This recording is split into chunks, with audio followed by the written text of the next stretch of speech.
Hi, this is Michael Buffer, and let's get ready for Knockout TV.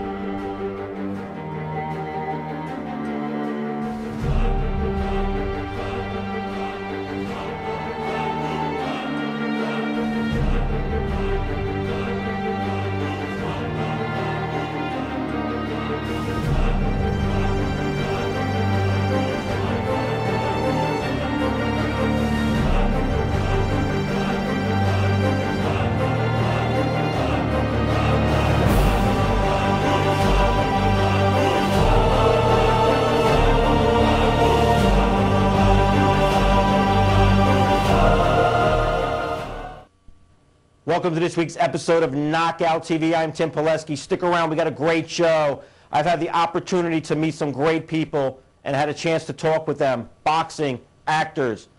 Very, very interesting show tonight. Stick around. You're going to enjoy this one. You're watching Knockout TV.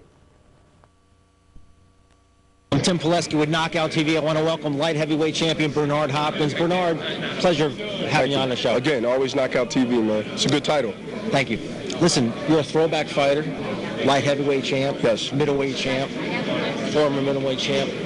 If you can go back in time, okay, I know you're a fight fan. Is there one fighter out of any time that you would like to fight? How far, dog? My career? Anytime. Marvin Hagler, Sugar Ray Leonard, Sugar Ray Robinson,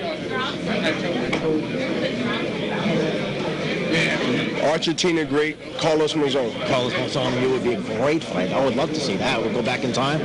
You win all those fights? I'll tell you what, win, lose, or draw, we'd both be in the hospital. So whether I'd have won those fights or not, but I know one of those fights there would have brought the best out of me. And at the end of the day, win or lose or draw, fighting those legendary fighters I just mentioned, Marvin Hagler, Sugar Ray Leonard, Carlos Monzon, the great Carlos Monzon. Trust me, win, lose, or draw, it would be a short career. Instant classic. It'll be instant classic. Instant classic. That'd be great. Talking about it takes years off. It gives me chills actually thinking about it. No. Hi, Tim Pileski with Riddick Big Daddy Bowe, former world champ, former two-time former heavyweight champ of the world. Currently 43-1. Amazing record, Riddick. I think it's a beautiful record. Now let me ask you something. 43-1. And that one is very questionable. Very questionable. But let me see, do you ponder on that one loss? Do you think about that one loss more than the 43 wins? I don't think so. I mean, there's a lot of guys who have 15 losses and things like that. So I think I'm real fortunate to have one.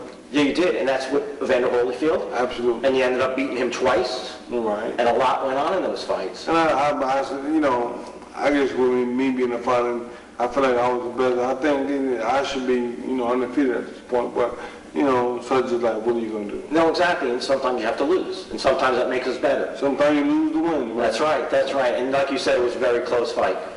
Now, the first thing, I mean, besides having an unbelievable career, you've been involved in some strange events in the ring. I would have to say. Okay. All right, first one, we're going to say Fan Man. The Fan Man. Okay. You were winning that fight? I feel like I was. I think you were. I feel like at the time it came to the ring, it was close. And I think I kind of feel like it was a conspiracy. However, you know, it gave Holyfield 15, 20 minutes to rejuvenate himself and to, you know, get himself back together. So Fan Man was a Holyfield fan? Not that he was a fan, but I just think that the people who were, you know, involved in the fight, they called him into the ring when they realized he was fading or I had upper hand. Now, if people don't remember, you're fighting outside Caesar's Palace. Right. Okay, 7th round, and this guy in a parachute comes down and lands somewhat outside the ring. Right. But like I said, I felt like, you know, it was a conspiracy. When have you ever seen everybody with walkie-talkies? You know, that's a good point. That's a good point. And listen, at that time, Holyfield has a roll or a blanket. Why would you have a blanket at the ringside? So I'm thinking that, you know, they knew eventually the guy was coming and it would be a long period of time we're gonna be in the cold. Why would you have a blanket? Why he had these things not there? That's true. That's true. Things to think about. Okay. Now. Tell Donnie to lock you up. Right on the phone. UPAP, Ali just agreed to fight Wepner. He got back with the date, called him back in a half an hour. They called Cleveland, where Don King was from, and locked up the date in the Cleveland Coliseum, which was in Richfield, Ohio. Nick Belletti's place. Okay. Nick owned it, and that was it. March 24th, 1975? 1975, the Richfield Coliseum. Okay. And they called all the papers, and they had it out. I forget what the story was going to be on the back of the paper, the sports story, but they took it right off, and they put the pictures of us on. Oh, that's great. Back page, front page news, really? Right, right. Okay, let me ask you something. How did you sleep March 23rd, 1975?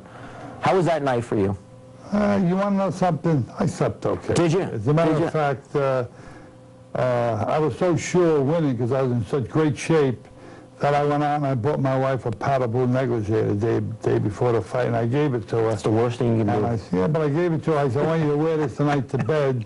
This was my second wife. Okay. With my third wife. Now, I practiced on the first two and got it right. Not a boy. Make a long story short, she said I still didn't get it right. Anyway, I gave it a powder blue. We'll have her on later to tell that one. I gave it a powder blue negligee, and I said, wear it tonight, because tonight you're going to be sleeping with the heavyweight champion of the world. Anyway, I didn't win. I come back to the hotel after the fight. I walked in. She's sitting on the edge of the bed in the bedroom with the powder blue negligee on. She says, am I going to his room, or is you coming to mine? I said, you're very funny. Should I even go there? Impressive career. Now, a lot of people talk about the greatest jab of all time. Did you have the greatest jab of all time? Well, you know, I can't say that because I never said, but my jab was a pretty good jab. I can take you down with a jab. I flicked that jab out there. I can cut you up with it. And I did a lot of guys like that. So, you know, I'm not going to say I had the greatest jab. I had a good jab, a decent jab. But I know I had a jab that was better than Muhammad Ali because I compared my jab with him, and I could beat him to the punch. That's all I can say about that.